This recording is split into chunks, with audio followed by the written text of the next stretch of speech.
friendline.co.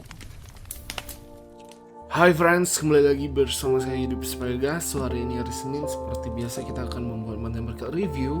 Dan sebelum kita memulai Money Market Review, mari kita melihat ekonomi kalender terlebih dahulu. Nah, di minggu ini mungkin kita bakal melihat beberapa news di dalam market yang bisa memberi volatile terhadap pergerakan market. Dan di hari Senin ini kita bisa lihat ada all day holiday dari Kanada. Terus ada news medium impact dari New Zealand, Jepang, dan Audi, Swiss franc. Ini medium impact semua. Nah, cuman ada PMI dari GBP yang high impact dan PMI dari Euro yang high impact untuk di hari Senin ini. Terus di sini juga ada jam 9 malam itu hari ini ada PMI dari USD yang dimana di sini forecast dari USD ini adalah USD ini bakal menguat dari before-nya.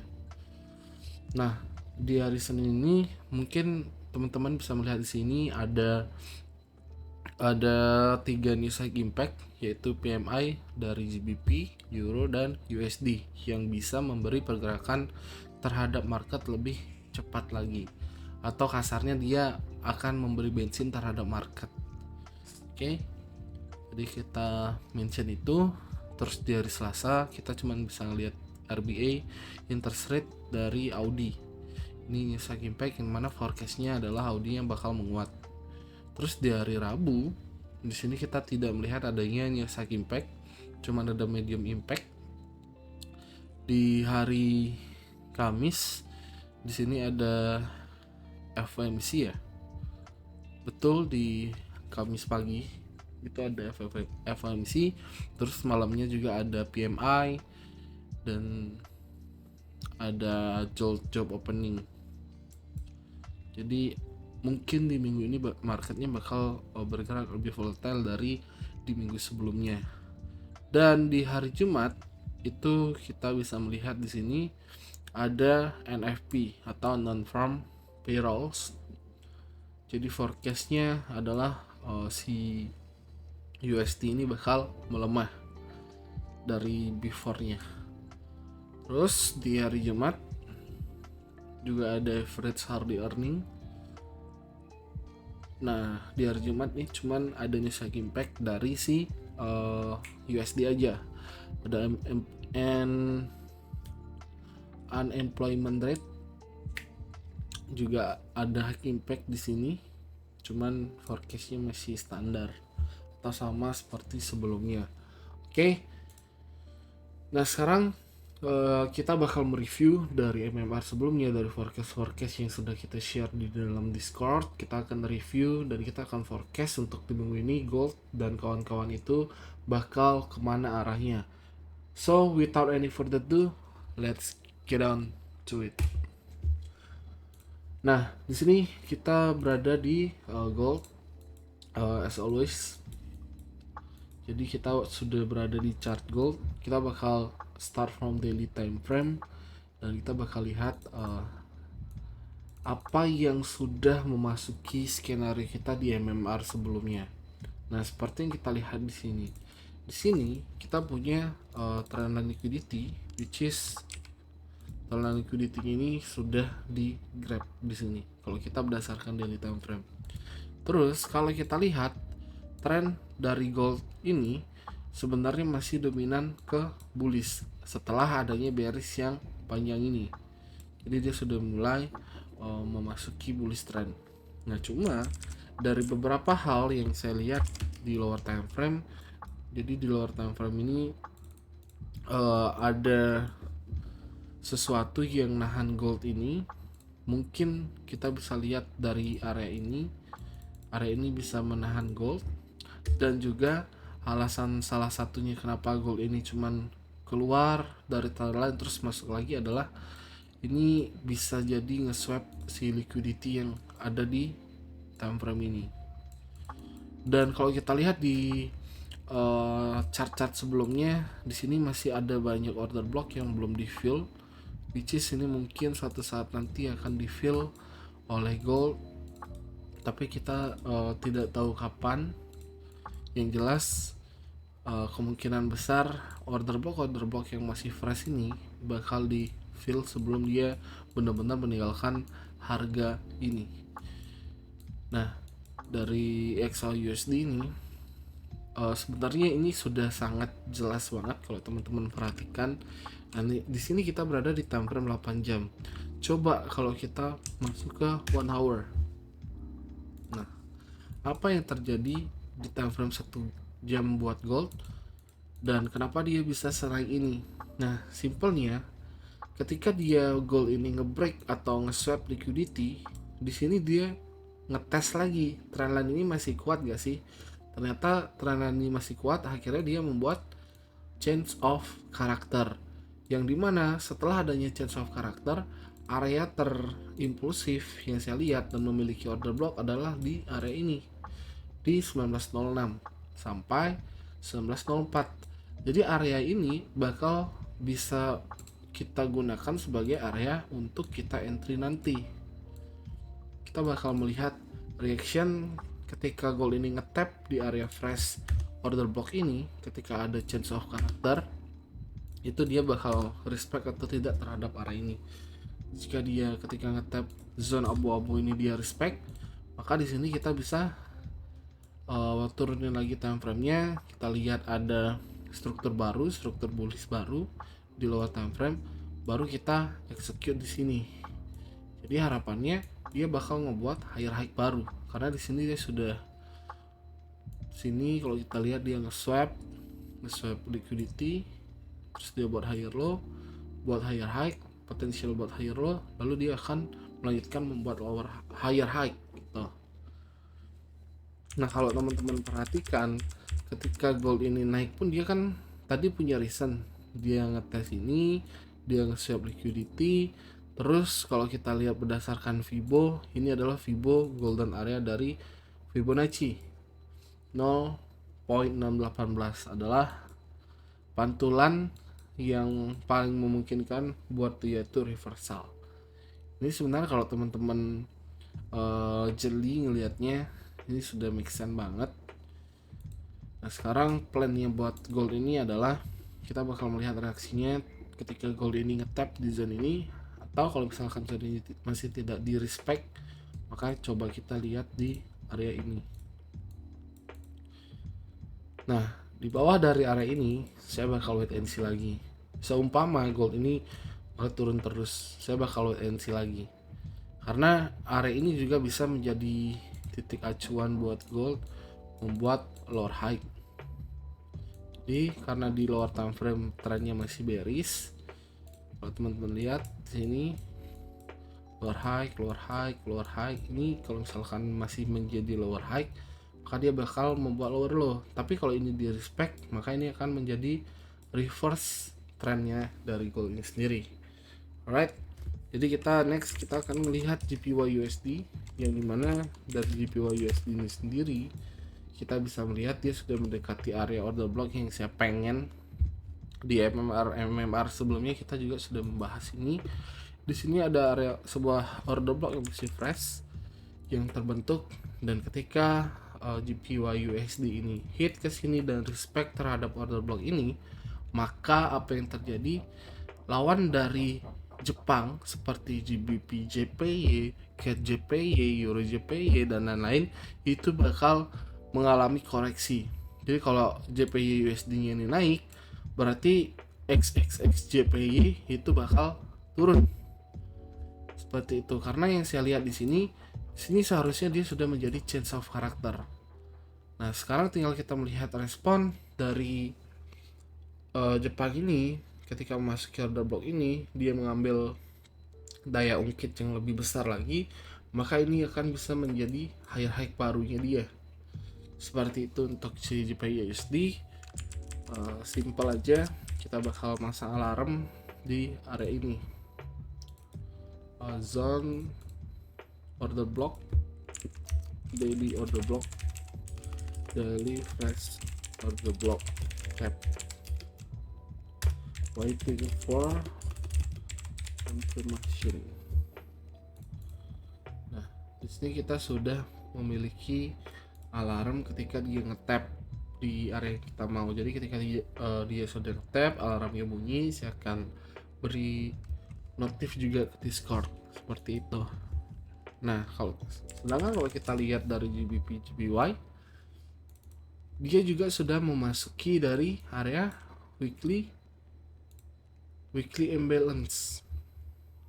Nah, di sini di chart sebelumnya ini kita lihat di weekly time frame.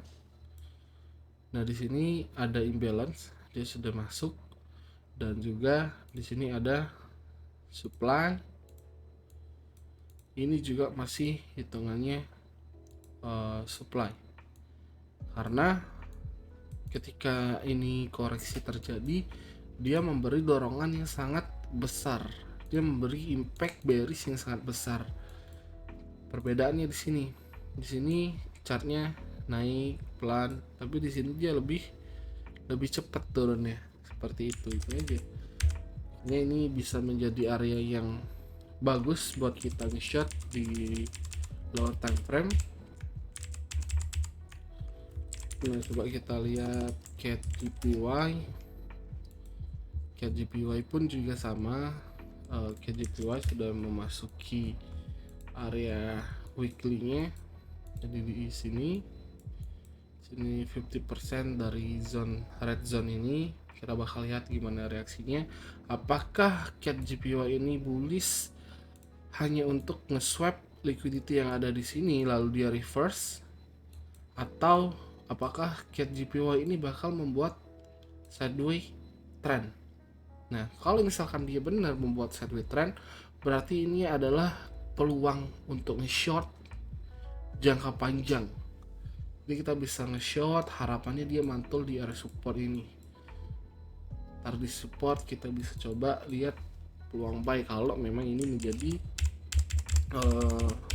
sideways trend. Oke. Next, the USD. Kita lihat di 4 hours, 1 hours. Nah, kemarin kita sempat nge-share New Zealand USD ini, harapannya dia nge-tap di area zona merah ini, tetapi dia cuman benar-benar nge-grab liquidity. Dan kalau kita lihat di lower time frame, nah di lower time frame dia ngebuat order block yang di respect setelah dia nge-grab si liquidity ini.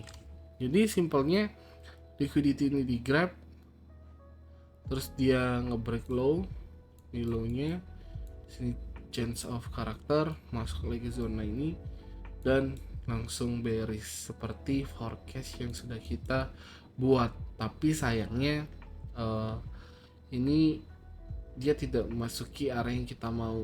Kita kan maunya dia ke sini, terus kita short di sini, dan mungkin penurunannya di sini sekitar 145 pips, ya lumayan banget seharusnya. Kalau memang ini dia nge-tap, kita bakal execute, lumayan kan, 150 pips dalam satu trade bisa nutupin beberapa hari gitu. Nah, sekarang update-nya adalah buat si New Zealand USD sendiri, kita bakal melihat, kalau kita lihat di sini bullish-nya ini cukup strong, bullish-nya cukup impulsif. Dan kalau di daily time frame di sini terlihat buat New Zealand ini masih keadaan fase correction. Ini correction, lalu ini impulsif. Jadi seperti bendera, impulse, correction, continuation. Jadi ada peluang buat si New Zealand ini continuation buat naik, dan ada juga peluang si New Zealand ini naik untuk mencari order block yang tercipta di sini, baru dia melanjutkan penurunannya lagi. Nah, buat plannya ini sendiri, saya akan menunggu adanya confirm, karena di sini New Zealand ini sudah mulai impulsif.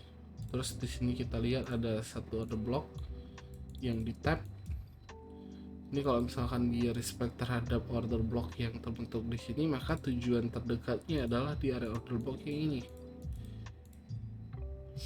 Unmitigate.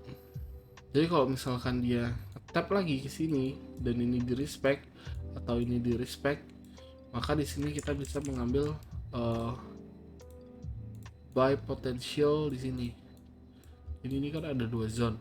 Kita jangan buru-buru dulu karena ini masih hari Senin. Kita lihat dulu reaksinya dia ketika ngetap ini gimana. Kalau memang ketika ngetap dia ada change of karakter di lower time frame, kita bisa execute. Jadi kuncinya ya itu, kita bisa nyari change of karakter aja di lower time frame, dan kita udah punya zone yang bagus di higher time frame, maka kita bisa eksekusi. Simple itu. Jadi kita bakal melihat. Nah di sini kan udah ada bos baru nih. Ini ada bos baru, dia naik lagi.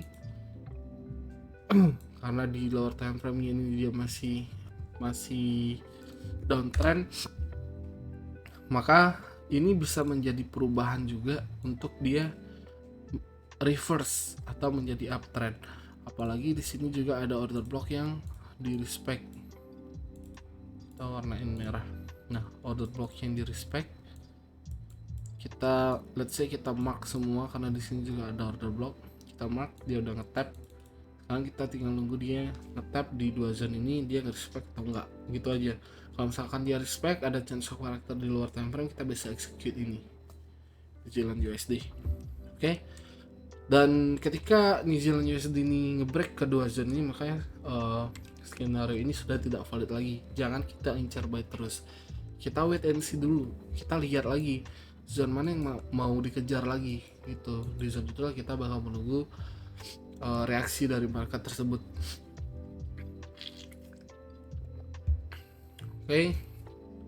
Last one, kita bakal lihat DXY. Nah DXY ini kalau teman-teman lihat di forecast sebelumnya, kita punya forecast juga buat si DXY ini sendiri. DXY ini adalah dollar index, yang mana ketika DXY ini naik, maka USD nya juga ikut naik. Ketika DXY ini turun, maka USD nya juga ikut turun. Biasanya seperti itu menjadi demander of dollar lah DXY. Nah kemarin juga kita sempat nge-forecast bahwa nih sebelum ini terjadi, dia bakal naik dulu ngetap si order block, baru dia mencari order block yang ini. Ternyata dia langsung mencari order block tanpa adanya ngetap di area ini. Maka sekarang potensialnya buat si DXY ini sendiri adalah, harapannya kita bakal melihat bagaimana reaksi ketika dia ngetap di area order block kita yang sudah kita mark nama ini. Kalau misalkan di sini dia kelihatannya candlenya masih strong, berarti area ini akan menjadi tujuan long term buat si DXY, karena di sini masih ada fresh area, fresh zone yang belum di tap oleh si DXY ini sendiri. Jadi dia bisa bulls ke sini buat bull trap, orang-orang pada FOMO ngebuy, akhirnya dia reverse di area ini. Akhirnya struktur di higher time frame itu terpenuhi dan semuanya menjadi make sense. Jadi di situ kita bakal melihat kalau misalkan area high dari DXY ini masih di break, maka next potential targetnya adalah di area fresh ini. Jadi di area itu kita bisa mencari peluang sell, maka lawannya kita akan mencari peluang buy. Nah tujuan terdekatnya sebenarnya itu ada di sini. Tujuan terdekat buat di higher time frame, karena di sini masih ada sebuah order block area cukup besar. Mungkin tujuan terdekatnya ketika dia nge-tap ini adalah di area ini. Oke, mungkin itu aja MMR kali ini. Semoga video ini membantu kalian, memberi kalian sebuah insight dan tambahan watchlist di minggu ini. Saya Dip Smega, see you on the next video.